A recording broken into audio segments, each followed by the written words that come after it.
Bismillahirrahmanirrahim. Assalamualaikum warahmatullahi wabarakatuh. Alhamdulillah wa syukurillah wa ni'matillah, la haula wa la quwwata illa billah.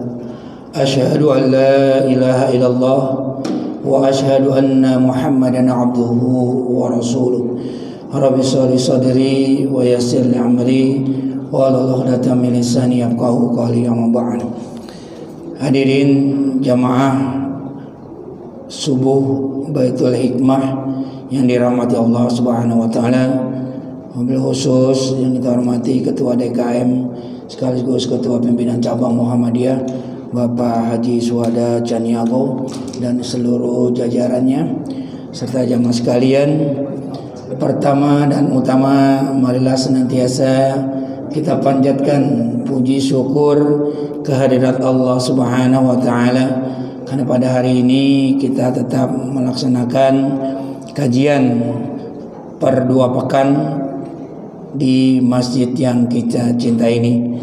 Salam serta selawat semoga Allah limpahkan kepada junjungan kita baginda Nabi Muhammad sallallahu alaihi wasallam beserta keluarganya, sahabatnya, insyaallah sampai kepada kita pengikutnya. Amin amin ya rabbal alamin. Sebelum kita masuk kepada materi pada kesempatan kali ini, ada pengumuman dan merangka gebiar muktamar gebiar muktamar yang insyaallah akan dilaksanakan di bulan November. Ada beberapa kegiatan yang dekat dengan hari ini, yaitu tanggal 28 hari Ahad, jalan santai yang dipusatkan di Monas, di yang banyak kudanya tuh, patung kuda ya. Jadi bagi bapak-bapak, ibu-ibu yang mau ikut dan mendaftarkan diri, ditunggu sampai hari Senin. Karena Selasa akan didaftarkan supaya dapat nomor door prize ya. Door prize-nya adalah umroh ya, insyaallah. Kalau tahun yang duluan dari Tomang ada 3 orang yang dapat hadiah door prize. Nah, di antaranya itu ada yang di pojok dari Musola Alinaya, namanya Pak Oyon Bastian ya. Mudah-mudahan tahun ini banyak juga jamaah dari Tomang bisa dapatkan hadiah door prize.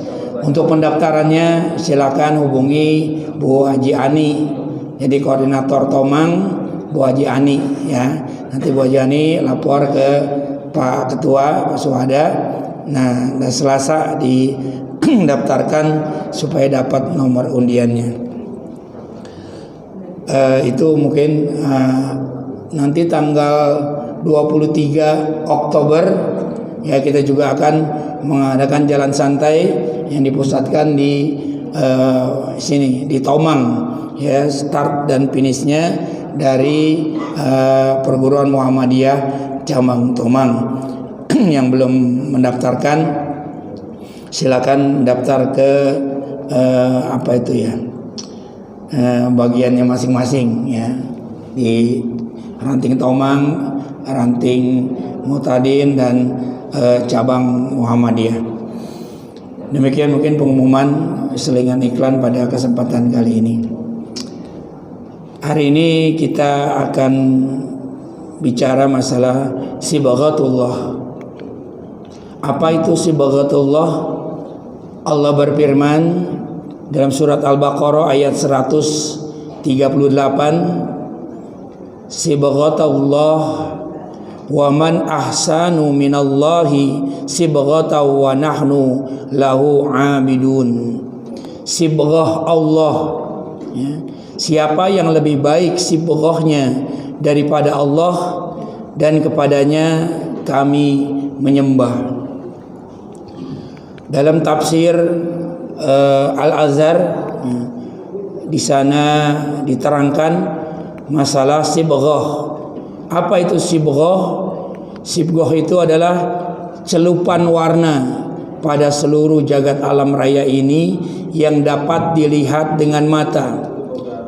Dalam satu hadis yang diriwayatkan oleh Ibnu Mardawaihi dan Ibnu Abbas radhiyallahu an, apakah bertanya kaummu Allah mencelup alam ini? Allah bertanya kepada Nabi Allah Musa, berkata, ya benar ya Allah. Katakanlah kepada mereka bahwa Allah yang mencelup semua warna pada alam ini. Jadi alam jagat raya yang sangat indah ini adalah celupannya Allah atau sibghatullah. Jadi celupannya Allah, yang mewarnai adalah Allah. Terkadang ketika kita melihat pemandangan yang dilukis oleh seorang pelukis yang terkenal, seringkali kita terkagum-kagum, luar biasa ini lukisannya, ya indah. Fa bi ayyi ala rabbikuma tukadziban, tuh kata Bu Haji itu kan. Nikmat mana lagi yang mau kita dustakan, ya ngelihat lukisan yang sedemikian indah. Namun kita lupa lukisan itu cuma sekedar mendekati, ya. Yang aslinya lebih indah lagi. Ketika kita melihat lukisannya, banyak kita terkagum. Namun kita biasa-biasa saja ketika melihat asli daripada lukisan tadi, yaitu ciptaannya Allah. Ketika kita melihat gambar binatang atau pahatan yang sangat luar biasa, banyak kita memujinya, terkagum-kagum terhadap orang yang membuat pahatan tadi atau melukis hewan tadi. Apa itu kucing, apa itu kuda sembrani, ya. Namun ketika kita melihat yang aslinya, seringkali kita biasa-biasa saja. Kucing indahnya luar biasa, tapi kalau kita lagi makan, kucing ngedeketin, apa yang kita lakukan? Wah, banyak kaki yang bergerak, ya kan? Iya, main tendang aja. Kata kucing, salah saya apa gitu kan? Padahal saya cuma pengen minta tulang doang. Tulang juga udah nggak ada. Sekarang zaman sekarang tulang di presto. Iya. Jadi kalau makan udah kayak apa itu? Ikan mayat apa itu dulu sampai kering banget ya. Kucingnya nggak kedapetan tuh. Udah kagak ada jatahnya. Yang kedua, celupan atau sibghatullah adalah fitrah, ya. Sibghatullah adalah fitrah Allah, allati fataran nas, yang telah menciptakan fitrahnya manusia. Jadi asli atau warna daripada celupan Allah adalah fitrah. Ya, dalam satu hadis dikatakan, kullu mauludin yuwaladu ala fitrah fa abawahu yuhawi danihi wa yumazzisanihi au yunasironihi. Setiap bayi atau setiap anak dilahirkan dalam keadaan fitrah, ya. Ini adalah sibghatullah, fitrahnya Allah yang telah menciptakan manusia. Jadi bayi dilahirkan dalam keadaan suci, ya. Tergantung kedua orang tuanya lah, ya, yang menjadikan dia Yahudi, Majusi atau Nasrani. Karena di sini kita lihat tidak ada kata-kata Islam, yang ada kata-kata fitrah. Ya, fitrah itulah Islam. Jadi setiap bayi yang dilahirkan dalam keadaan fitrah, dan setiap bayi telah diambil persaksiannya oleh Allah Subhanahu wa taala ketika masih di dalam kandungan berusia berapa itu? 120 hari, ya, 3 bulan. Alastu bi rabbikum, bukankah aku ini Rabbmu? Kita menjawab, qalu bala syahidna, iya, aku menjadi saksi. Jadi kita dulu dalam rahim sudah bersaksi kepada Allah bahwasanya tidak ada ilah kecuali Allah, ya. Itulah fitrahnya manusia, sehingga manusia dilahirkan dalam keadaan fitrah. Jadi kalau ada setelah itu manusia menjadi Yahudi, Majusi atau Nasrani, tergantung kedua orang tuanya. Ya, mungkin anak kita tidak menjadi Yahudi, Majusi dan Nasrani, namun banyak tingkah pola lakunya menyerupai itu. Ya, karenanya tanggung jawab kedua orang tuanya mendidik mulai dari kecil. Jangan sampai mereka akrab dengan hal-hal yang dilakukan oleh orang-orang di luar Islam. Ya, sekarang ketika lihat banyak omanya kalau ngelihat anak perempuannya yang cucunya pakai pakaian bikini, wah kita seneng ya. Sehingga masuk ke dalam pikiran tuh anak, oh pakaian yang seperti ini yang disenangi oleh kedua orang tuanya. Nah ini hati-hati jangan ya, banyak-banyak kita mencelup anak kita kepada celupan Allah ya. Jadi kesimpulannya Allah yang maha indah, yang telah menciptakan alam ini dengan indah, dan agama yang fitrah atau yang baik, yang hakiki adalah fitratullah atau agama Islam atau sibghatullah. Karenanya hiduplah dalam sibghatullah. Inilah tema kita pada kesempatan kali ini. Mari bersama-sama kita hidup dalam celupan Allah. Kalau kita sudah hidup dalam celupan Allah, insya Allah hidup kita akan terjaga fid dunya wal akhirah. Dan kalau kita sudah tercelup oleh sesuatu, susah untuk keluar dari celupan tadi. Ada orang yang sudah biasa tercelup dalam satu organisasi, udah cinta mati dia. Walaupun organisasi tadi tidak benar, tetap saja dia karena sudah tercelup, sudah tersibghoh apa yang menjadi program organisasi tadi, dia tetap ngikutin walaupun tahu kalau itu salah. Kenapa? Sibghah, setelah tersibghoh. Mudah-mudahan semua kita setelah ini senantiasa berusaha untuk berada dalam sibghatullah. Apalagi yang harus kita ada di dalam sibghatullah. Dalam surat Al-Isra surat ke-17 ayat 36 Allah berfirman, "Wala taqfu ma laisa laka bihi ilm. Inna sam'a wal basar wal fuad." Ada Pak Fuad di sini. Kullu ulaika kana anhu mas'ula. Oh, nama Fuad berarti ada di dalam Al-Qur'an. Memang bagusnya begitu. Jadi orang tua kalau ngasih nama yang ada di dalam Al-Qur'an. Tapi juga jangan iblis. Iblis juga ada di dalam Quran, tapi jangan buat nama. Nih Pak Fuad ada nih. Ya, kata Allah, wala taqfu ma laisa laka bihi ilm. Janganlah kalian berbuat sesuatu tanpa disertai dengan ilmu, ya. Jadi banyak orang enggan belajar, enggan ke majelis ta'lim, namun banyak hal-hal yang dia lakukan enggak disertai dengan ilmunya. Ya, kenapa? Ikut-ikutan aja dia. Apa yang orang lain laksanakan, dia ikutan. Ini seringkali saya kasih nama Islamnya Islam Konghucu, ya, koyon ya, Islam Konghucu. Apa itu Islam Konghucu? Ya, Islamnya dari engkong sampai ke cucu, nggak punya ilmu dia. Ngapa lu sholat? Lah baba gua sholat, engkong gua sholat, nyak gua sholat, ya gua sholat. Kenapa lu Islam? Ya baba gua Islam. Nah ini Islam Konghucu, yang seharusnya Islam itu berdasarkan apa? Al-Quran dan Sunnah Rasulullah Sallallahu Alaihi Wasallam. Kenapa kamu sholat? Karena Allah berfirman di dalam Al-Quran, aqimis sholat, tegakkan sholat, maka saya sholat. Cakep tuh. Kenapa Islam?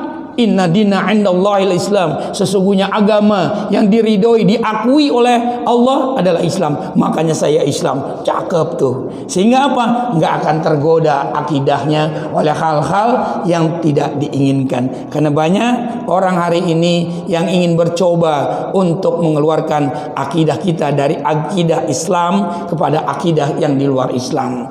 Kenapa kita harus berilmu? Karena kata Allah, ya, inna sam'a wal basar wal fuad kullu ulaika kana anhu mas'ula. Sesungguhnya pendengaran kamu, penglihatan kamu, pikiran dan perasaan kamu. Jadi kalau Fuad itu larinya ke pikiran dan perasaan. Kalau hati apa namanya? Qalb. Iya, ya kan? Ada kalau kita doa ya muqallibal qulub, doa yang menggerakkan, membolak-balakan hati. Tapi kalau fuad itu lebih dominan kepada pikiran dan perasaan. Jadi nanti pikiran, perasaan kita, pendengaran kita dan penglihatan kita, kullu ulaika kana anhu mas'ula, semua nanti akan diminta pertanggungjawaban oleh Allah Subhanahu wa taala. Karenanya 4 hal ini harus benar-benar kita sibghah kepada sibghah yang benar, yaitu sibghatullah, celupan Allah. Pikiran kita harus berdasarkan Allah Subhanahu wa taala. Perasaan kita juga kepada Allah Subhanahu wa taala. Penglihatan kita dan juga pendengaran kita hendaknya selalu dialamatkan atau dikaitkan dengan kaitan kepada Allah Subhanahu wa taala. Kalau itu kita lakukan, insya Allah kita akan menjadi manusia yang selalu la takhafu wa la tahzan, tidak takut dan tidak sedih. Kenapa? Ada backing. Siapa backingnya? Allah Subhanahu wa ta'ala. Hadirin jamaah yang berbahagia, ini yang harus kita tanamkan di dalam diri kita, bahwasannya penglihatan kita harus dikaitkan dengan Allah. Sehingga kalau penglihatan sudah dikaitkan dengan Allah, pasti kita tidak akan melihat hal-hal yang apa itu? Yang tidak, ya kan? Ya Pak Buat ya, melihat yang semok di luar, kita ingat sama hadis katanya, pandangan pertama milikmu, pandangan selanjutnya bukan terserah Anda, tapi pandangan keduanya dan seterusnya seringkali menyesatkan kita, ya kan? Makanya kalau mau soheh ngelihatnya jangan bekedip, dipelototin terus. Iya, Pak Jadi ya, pelototin, kan itu milik kita. Ya, begitu juga pendengaran kita, ya, Bu, tuh pendengaran kita kaitin sama Allah. Manakala ada orang ngobrol yang berkaitan dengan Allah, dengan Islam, dengan akidah, dengerin, ya. Jangan kalau ada yang gosip didengerin juga. Karena orang-orang yang mendengarkan gunjingan itu nanti di akhirat kelak, apa yang kita gunjingkan menjadi pengurangan daripada pahala-pahala yang kita buat di muka bumi ini. Jadi ketika kita berhadapan dengan Allah, ada orang datang kepada Allah, ya Rabb, dulu di dunia dia suka menggunjingkan aku, maka dipindahkan pahala kita kepada orang yang kita gunjingkan. Datang lagi, pindahin lagi, habis pahala kita, masih banyak yang datang yang sering kali kita zolimi, maka dosa orang yang kita zolimi dipindahkan kepada kita. Nauzubillah. Inilah yang kata Rasulullah, orang-orang yang bangkrut. Ya, begitu juga pikiran dan perasaan kita, ya, senantiasa dikaitkan kepada Allah Subhanahu wa taala. Ya, karena apa? Semua ini nanti akan diminta pertanggungjawaban oleh Allah Subhanahu wa taala. Kullu ulaika kana anhu mas'ula. Bapak Ibu hadirin jamaah yang berbahagia, ada 2 tipe manusia dengan tujuan hidupnya. Yang satu yang sudah tersibghah, yang satu lagi yang belum tersibghah. Apa yang pertama? Di dalam surat Al-Baqarah ayat 200 Allah berfirman di ujungnya, paminan nasi may yaqulu rabbana atina fid dunya wa ma lahu fil akhirati min khalaq. Apa itu? Mereka di antara manusia ada yang berdoa, ya Rabb, duhai Tuhan kami, beri kami kebaikan di dunia dan di akhirat tidak memperoleh bagian apapun. Jadi orang yang orientasinya dunia, ya, yang dikejar dunia melulu. Ini ada di dalam Al-Quran ternyata. Orang yang tujuan kehidupannya hanya untuk dunia saja, maka kesibukannya dari pagi sampai malam, Pak Najib, untuk dunia. Maka apa? Karena dia menyangka dengan sukses di dunia, dia bisa bahagia. ya. Dan tipe yang seperti ini selalu hidupnya berada dalam wadah citra diri. Yang disebutkan adalah citra dirinya. Apa itu citra diri? Aku menurut orang lain. Dan harga diri. Apa itu harga diri? Aku menurut diriku. Jadi kalau citra diri, yang dipentingkan adalah bagaimana tanggapan orang lain kepada kita. Yang didengerin omongan orang lain kepada kita. Ya, maka dia cari kedudukan. Kenapa? Kalau nggak berkedudukan, nggak jadi pejabat, saya nggak punya citra diri. Maka apa yang dia lakukan selalu berkenaan dengan apa kata orang lain. Jadi kalau kita hidup seperti ini capek, ya. Kalau udah lepas dari kedudukannya, wah, seolah-olah dunia ini akan hancur. Maka dia berupaya bagaimana caranya supaya mendapat kedudukan, supaya mendapat pangkat, jabatan, kekayaan. Ya, kenapa? Karena yang dikejar adalah citra diri. Aku menurut orang lain. Dan harta dia kejar di dunia ini karena dia menuntut mengejar harga diri. Kalau saya nggak kaya, pasti saya tidak dihargai oleh orang lain. Kenapa? Karena tujuan hidupnya adalah di dunia saja. Ya, aku menurut diriku. Ya, kalau kita punya teman-teman main, nah dulu masih punya motor, teman-teman kita udah pakai mobil. Ya, maka berupaya mati-matian. Dari pagi, siang, sore, malam kejar harta supaya bisa beli mobil, ya kan? Udah kebeli mobil, ternyata teman-teman kita mobilnya udah mobil yang wah. Kita baru mobil yang baru, ya yang biasa-biasa saja, ya. Kejar lagi. Kenapa? Teman-teman udah punya Pajero, ya.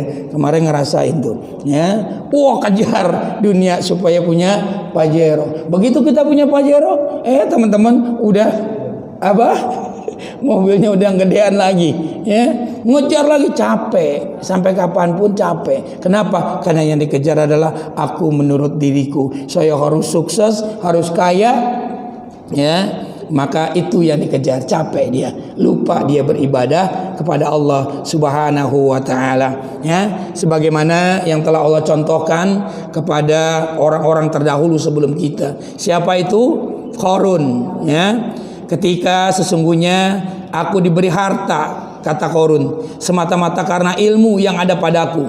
Tidaklah dia tahu bahwasannya Allah telah membinasakan umat-umat sebelumnya yang lebih kuat daripadanya dan lebih banyak mengumpulkan harta. Mereka banyak yang telah dibinasakan oleh Allah Subhanahu wa taala. Orang yang hidupnya selalu melulu menuntut harga diri dan citra diri sehingga dia kejar dunia, ini contohnya Qarun, ya. Yang dia perbuat adalah ngumpulin harta, ya. Itu kunci hartanya 12 orang pemuda yang kuat baru bisa diangkat. Kuncinya, belum lagi hartanya, masya Allah. Ya, ini yang dikejar oleh Qarun, ya. Dan dia merasa itu tidak ada campur tangan dari Allah, itu hasil daripada kehidupan dia. Kalau dia keluar, ya, Qarun keluar kepada kaumnya dengan kemegahan yang ada, ya, pakai mobil Lamborghini-nya, ya, pakai apa lagi tuh? Nggak ada ya? Oh, belum ada. Oh iya. Protes dia. Qarun pakai zaman nggak ada, adanya pakai onta ya. Iya, zaman dulu mau belum ada, bener juga ya. Ini maksudnya saya aplikasinya ke sekarang, Pak. Iya, ya. Dia keluar dari rumah dengan kemegahan yang dia punyai. Dia perlihatkan kepada orang-orang. Apa kata orang-orang yang juga sama orientasinya kepada dunia? Mudah-mudahan kita mempunyai harta, kekayaan seperti apa yang tadi berikan kepada Qarun. Sesungguhnya dia benar-benar mempunyai keberuntungan yang besar. Jadi seolah-olah dengan harta yang banyak tadi kita akan menjadi bahagia katanya, ya. Tapi kita banyak melihat banyak orang-orang diberikan kenikmatan dunia tapi lupa kepada Allah Subhanahu wa taala, ya. Itu yang dilakukan oleh orang-orang yang orientasinya selalu dunia. Ya, ada juga ketika zaman Rasulullah ada orang yang begitu sholat langsung cabut. Jadi bukan Allahumma antas salam, tapi Allahumma lantas jalan. Rasul balik ngeliat tuh, sini ngapa lu ya, habis sholat nggak doa dulu ya, minimal doa dah ya, Allahumma antas salam wa minkas salam. Nah kok langsung cabut? Ya Rasul, doakan saya kaya Rasul, ini sarung cuma satu-satunya, kalau saya berenak-enakan doa di masjid, istri saya ketelatan sholat sampai sarungannya cuma satu, jadi minta didoain kepada Rasulullah. Udahlah jangan. Besoknya minta doa lagi sampai 3 kali, doakan saya supaya kaya ya Rasulullah. Maka Rasul doakan kepada Allah agar si fulan ini menjadi kaya dan dia diberikan sepasang ekor kambing yang laki dan perempuan. Jadilah jamaah ini yang tadinya tidak pernah telat takbiratul ihram karena sibuk dengan piaraannya ya, yang beranak pinak dari 1 sampai ke 3, 2 jadi 3, 3 jadi 5, jadi selembah, jadi 2 lembah, dia sudah mulai tidak terlihat lagi beribadah bersama dengan Rasulullah. Karena apa? Sibuk ngurusin kambingnya ya. Tapi kalau Pak Rahman Shah enggak, alhamdulillah, walaupun punya kambing enggak terlalu sibuk, dia masih tahu mana waktunya ibadah, mana waktunya ngurusin kambing. Iya, orang saya. Iya. Jadi orang yang sudah kaya tadi yang didoakan Rasulullah, akhirnya dia tidak pernah lagi terlihat berjamaah di Masjid Baitul Hikmah. Kenapa? Karena dia adanya zaman Rasulullah. Ya, takut diprotes lagi sama Pak Kosasi itu ya. Jadi langsung saya terangin ya. Namun ketika dia dimintakan zakat oleh Allah, kalau Rasulullah petugasnya, dia tidak mau lagi mengeluarkan zakat. Karena apa? Karena dia merasa harta yang dia miliki bukan dari Allah, tapi hasil kerja kerasnya dia. Inilah akhirnya dia menjadi orang-orang yang tidak lagi bisa beribadah kepada Allah Subhanahu wa taala. Kemudian tipe yang kedua, kalau tadi orientasinya adalah dunia. Yang kedua, dalam surat Al-Baqarah ayat selanjutnya 201 dia katakan, wa minhum may yaqulu rabbana atina fid dunya hasanah wa fil akhirati hasanah wa qina azabannar. Ini doa kita setiap habis berdoa, ujung-ujungnya ini dikenal dengan doa safu jagat. Iya, karena awalnya apa, ujungnya pasti ini nih. Ya Rabbana atina fid dunya hasanah wa fil akhirati hasanah wa qina adzabannar. Ternyata ayat ini ada di dalam surat Al-Baqarah ayat 201. Ada yang baru tahu? Iya. Kayaknya baru tahu tuh ya. Ternyata doa sapu jagat adanya di surat Al-Baqarah ayat 201. Mereka berdoa, ya Rabb, berikan kepada kami kebahagiaan di dunia dan kebahagiaan di akhirat. Wa qina adzabannar, dan lindungi kami dari azab neraka. Ya, ini doa kita kepada Allah Subhanahu wa taala di ujung doa kita, supaya tidak hanya dunianya tapi akhiratnya juga selamat, fid dunya wal akhirah. Ya, inilah yang pernah dicontohkan oleh Khalid bin Walid. Ya, tahu siapa Khalid bin Walid? Nggak tahu ya, itu zaman Rasul Pak Kosasi ya, sekarang nggak ada ya kan. Khalid bin Walid itu seorang panglima perang yang sangat sukses. Sebelum dia masuk Islam, itu perang Uhud, ahli strategi dari orang kafir Quraisy adalah Khalid bin Walid. Sehingga di perang Uhud Rasulullah dan umat Islam kalah dari kafir Quraisy. Kenapa? Strategi perang yang diterapkan oleh Khalid bin Walid. Ya, dia pura-pura kalah, ya, kemudian ghanimah, rampasan perang, harta ditinggalin. Sehingga orang-orang ahli panah yang ada di Bukit Uhud yang sudah dipesankan oleh Rasulullah, jangan tinggalin, apapun yang terjadi jangan ditinggalin. Tapi karena banyak di antara mereka hubbud dunia, ngelihat banyak harta rampasan perang, turun dah tuh. Ya, itu yang ditunggu oleh Khalid bin Walid. Ketika sudah tunggu, muter dia tentaranya, akhirnya umat Islam terjepit dari depan dan ke belakang, maka kalahlah umat Islam pada perang Uhud. Ahli perangnya adalah Khalid bin Walid. Dan ketika dia sudah masuk Islam, dia menjadi seorang panglima yang sangat luar biasa. Setiap peperangan yang dipimpin oleh Khalid bin Walid selalu menang, sehingga dimanapun dia berada selalu dieluk-elukan oleh umat Islam. Hebat, hebat, ya. Satu kali Khalid mendapatkan surat dari Amirul Mukminin Umar bin Khattab. Apa isi suratnya? Khalid, kamu saya pecat dari panglima. Lagi hebat-hebatnya, setiap peperangan selalu menang, dipecat sama Umar bin Khattab, ya. Kemudian digantikan kepada seorang pemuda, ya, untuk memimpin peperangan. Khalid balik ke Umar, nanya, wahai Amirul Mukminin, benar engkau menulis surat ini? Iya benar. Benar engkau pecat saya? Iya benar. Kenapa? Apa salah saya? Kata Umar bin Khattab, kamu tidak ada salahnya. Kamu sangat luar biasa. Dimanapun kamu berada, kamu selalu dieluk-elukan oleh umat Islam. Namun aku khawatir dengan dieluk-elukannya kamu oleh umat Islam, timbul kesombongan di dalam dirimu. Kata Rasulullah, barang siapa di dalam dadanya terselip saja sedikit kesombongan, la dakhulil jannah, tidak masuk ke dalam surganya Allah. Aku khawatir dengan prestasi yang engkau buat, engkau menjadi sombong, dan sedikit saja kesombongan ada di dalam dirimu, maka kau tidak akan masuk ke dalam surganya Allah. Karenanya engkau aku pecat. Masya Allah, ya. Cuma karena itu, ya, seorang panglima dipecat karena takut di dalam misqala dzarratin min kibri la dakhalil jannah, ya. Ya, sedikit saja kesombongan ada di dalam dirimu, panglima dipecat.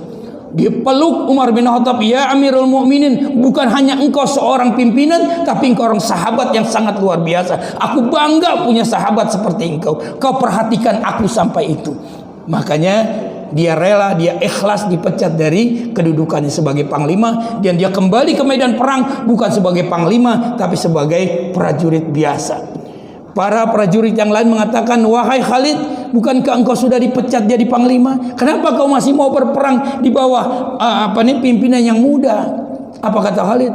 Aku berperang bukan karena sebagai pimpinan, aku berperang bukan karena siapa-siapa, tapi aku berperang karena Allah Subhanahu wa taala. Makanya aku berperang hari ini. Subhanallah. Ya, jadi orang yang hatinya sudah tercelup oleh celupan Allah, tidak ada di dalam hatinya kecuali Allah Subhanahu wa taala. Punya kedudukan atau tidak, punya kekayaan atau tidak, dia tetap beriman dan melaksanakan apa-apa yang telah Allah perintahkan, ya.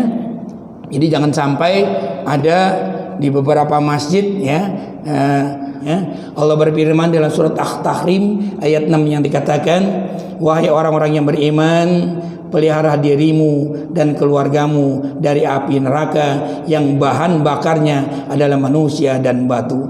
Ya ayyuhalladzina amanu qu anfusakum wa ahlikum nar. Selamatkan diri kita dan keluarga kita dari api neraka yang kayu bakarnya adalah manusia dan batu. Penjaganya malaikat-malaikat yang kasar, ya, bukan yang lenjeh, ya, bukan yang lembut, tapi yang kasar. Ini menjaga malaikat nar, ya, yang tidak durhaka kepada Allah terhadap apa yang Dia perintahkan kepada mereka dan selalu mengerjakan apa yang diperintahkan. Jadi ibu sekalian dan bapak sekalian, jamaah kuliah subuh yang dirahmati Allah, senantiasa kita perhatikan diri kita, keluarga kita, ya. Ini sudah benar, alhamdulillah, ya. Masjid Baitul Hikmah sudah dipenuhi oleh orang-orang yang hatinya tersibgah oleh Allah, ya. Tengah malam sudah datang, ya, sudah melaksanakan sholat tahajud, ya. Yang ceramah kagak datang, iya.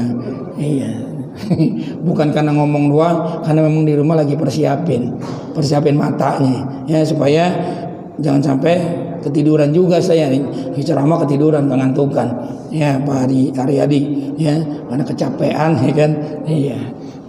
Jadi ini akan kita teruskan program-program seperti ini ditambah dengan program-program yang lain sehingga diri kita, keluarga kita, dan kalau perlu anak-anak kita bawa dalam rangka meramaikan, memakmurkan Masjid Baitul Hikmah yang kita cintai ini.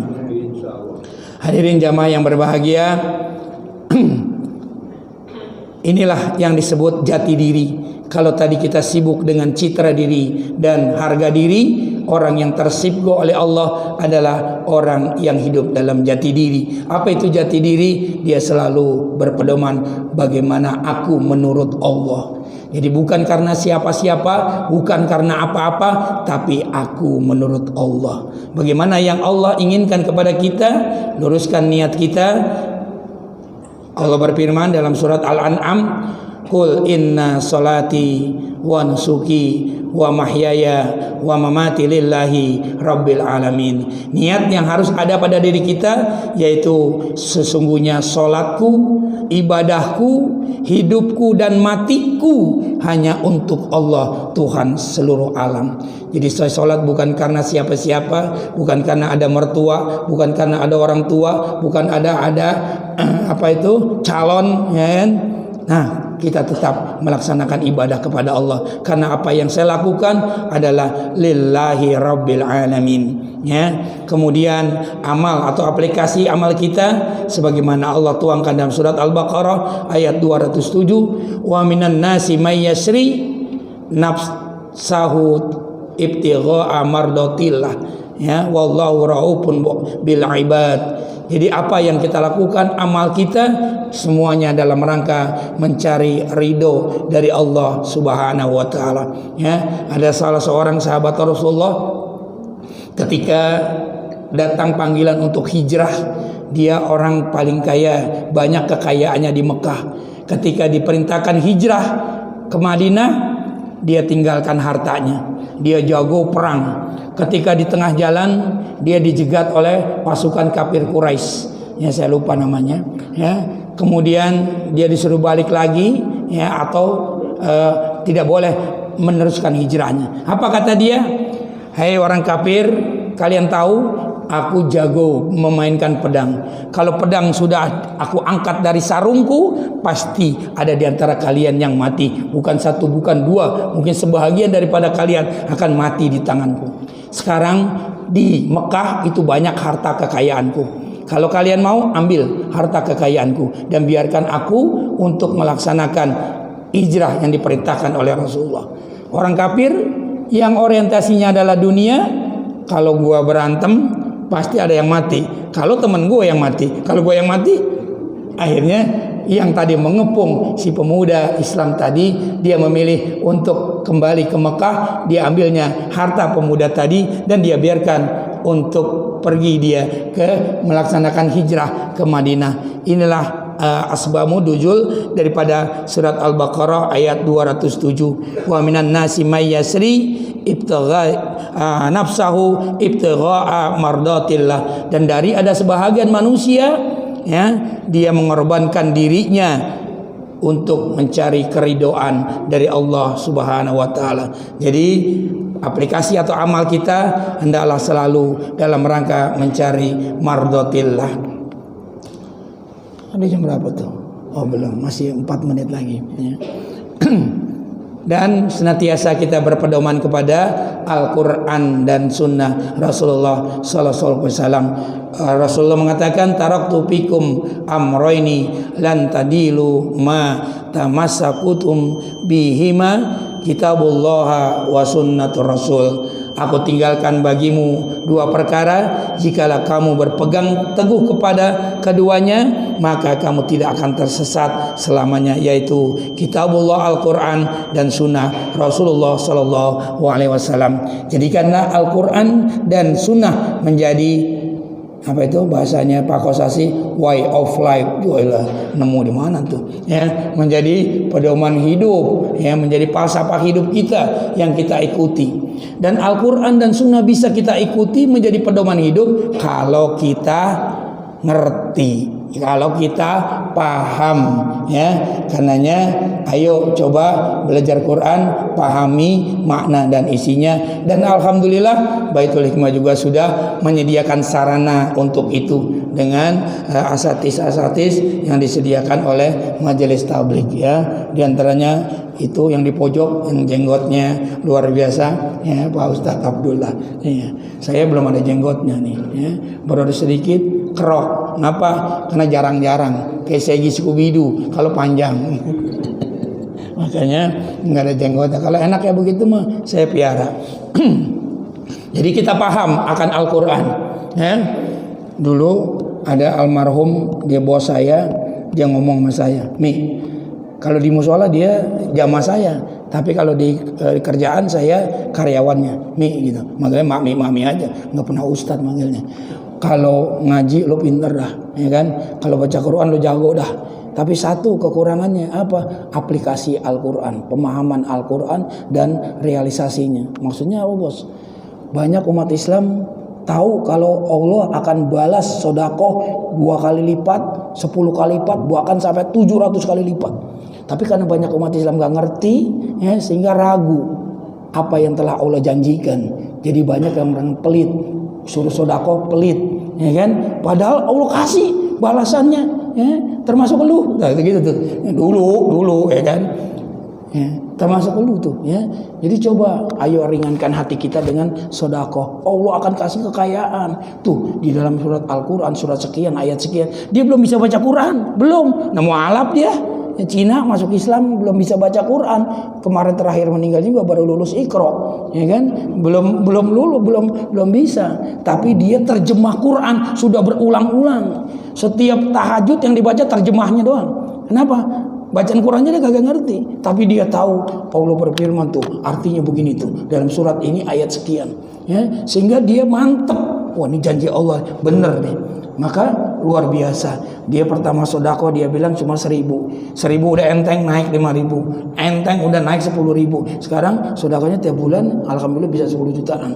Ya, untuk itu tuh kenapa dia tahu sodako yang dia keluarkan di jalan Allah akan Allah balas, dan bener alhamdulillah, ya.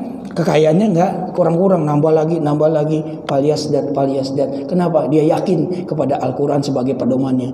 Namun kita banyak yang sekedar lip service bahwasanya Al-Quran adalah menjadi pedoman kita. Tapi begitu ada yang Allah perintahkan di dalam Al-Quran, sami'na wa asoina, kami dengar dan kami cari yang asoy, ya. Dipikir-pikir dulu. Kalau yang enak nih, ya, yang bawa keberuntungan gue mau. Kalau yang enggak, gue ogah. Nah, itu banyak kita. Kenapa? Karena kurang yakin. Kenapa? Kurang mendalam memahami arti daripada Al-Quran yang menjadi pedoman hidup kita, ya. Alhamdulillah beliau sudah almarhum, ya. Allah mudah-mudahan memberikan rahmah kepadanya karena sangat luar biasa. Saya bisa jadi seperti ini akibat belajar dari dia. Jadi kita ustadz belajar sama mu'alaf, ya, subhanallah. Tapi luar biasa. Kalau dia lagi ceramah, ya, menceramain saya gitu kan, itu udah kayak kiai, ya kan? Kenapa? Dia paham arti Al-Quran walaupun dia nggak pernah bisa baca Al-Quran. Banyak di antara kita banyak bisa baca Al-Quran tapi nggak mau tahu apa arti daripada Al-Quran tadi. Sehingga apa? Kurang keyakinan kita kepada Allah Subhanahu Wa Taala akan janji-janjinya yang telah Allah tuangkan di dalam Al-Quran. Mudah-mudahan jamaah di Masjid Baitul Hikmah ini akan senantiasa terus memahami Al-Quran sehingga kita bisa benar-benar yakin dengan apa yang telah Allah firmankan. Kemudian orientasi atau misi-visi kita adalah dalam surat Al-Qasas surat ke-28 ayat 77, yaitu wabtaghi bima ataqallahu darul akhirah wa la tansa nasibaka minad dunya wa ahsin kama ahsanallahu ilaika wa la tabghil fasada fil ard innallaha la yuhibbul mufsidin. Carilah pahala negeri akhirat dengan apa yang telah Allah anugerahkan Allah kepadamu.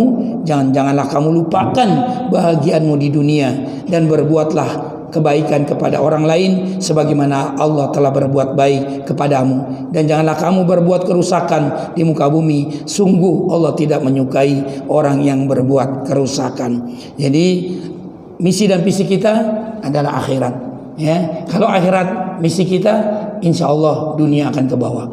Kata Allah, dunia cuma sekedar saja, fokus akhirat. Tapi kita kebalik, dunia fokus, akhirat sekedarnya saja. Ini terbalik banyak kita tuh. Ya, jadi fokus akhirat, dunia ikut. Kalau fokus dunia, akhirat belum tentu ikut. Ya, jadi Bapak Ibu sekalian, ini juga mungkin panjang penjabarannya, karena juga sudah jam 6 ya.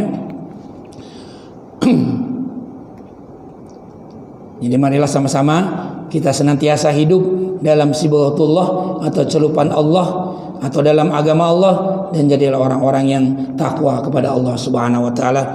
Mudah-mudahan apa-apa manfaat daripada takwa, insyaallah kita mampu atau sudah pahami apa dari kemuliaan orang-orang yang bertakwa kepada Allah. Orang yang bertakwa di Allah adalah orang yang paling mulia di sisi Allah. Inna akramakum indallahi atqakum. Orang yang paling mulia di sisi Allah adalah orang yang bertakwa. Dan hendaklah kita mati, perintah Allah, dalam keadaan takwa atau dalam keadaan berserah diri kepada Allah. Surat Al-Imran ayat 102 ya. Kemudian juga pakaian yang terbaik kata Allah adalah pakaian takwa. Surat Al-A'raf surat ke-7 ayat 26. Kemudian bekal yang paling baik bukan harta benda, namun adalah bekal takwa kita kepada Allah Subhanahu wa taala. Surat Al-Baqarah ayat 197. Kemudian jangan terpedaya kepada kebebasan orang kafir bergerak di muka bumi. Ya, ini surat Ali Imran ayat 196 198. Ya, mereka banyak yang kelihatannya baik, apalagi nanti mau memasuki 2024, banyak orang-orang yang berpakaian Islami baik wanita maupun pria, ya kan? Nah, kenapa? Nah, kita jangan terpedaya oleh kebebasan orang kafir bergerak di muka bumi. Kalau orang sudah hidup dalam sibatullah, dalam celupan Allah, maka tidak akan ada kekhawatiran dan kesedihan pada diri kita. Ala inna awliya Allahi la khaufun alaihim wa lahum yahzanun. Ingatlah, wali-wali Allah itu tidak ada rasa takut pada mereka dan mereka tidak bersedih hati, yaitu orang-orang yang beriman dan senantiasa bertakwa kepada Allah Subhanahu wa taala. Ini yang bisa saya sampaikan pada kesempatan kali ini. Mudah-mudahan berguna khususnya bagi diri Al-Fakir dan kepada jamaah sekalian. Sekali lagi mohon maaf apabila ada kesalahan. Kebenaran datangnya dari Allah, kesalahan mutlak dari diri Al-Fakir. Masih kita sempurnakan dengan doa kafaratul majlis. Subhanakallahumma wa bihamdika asyhadu alla ilaha illa anta astaghfiruka wa atubu ilaik. Bila taufiq wal hidayah. Assalamualaikum warahmatullahi wabarakatuh.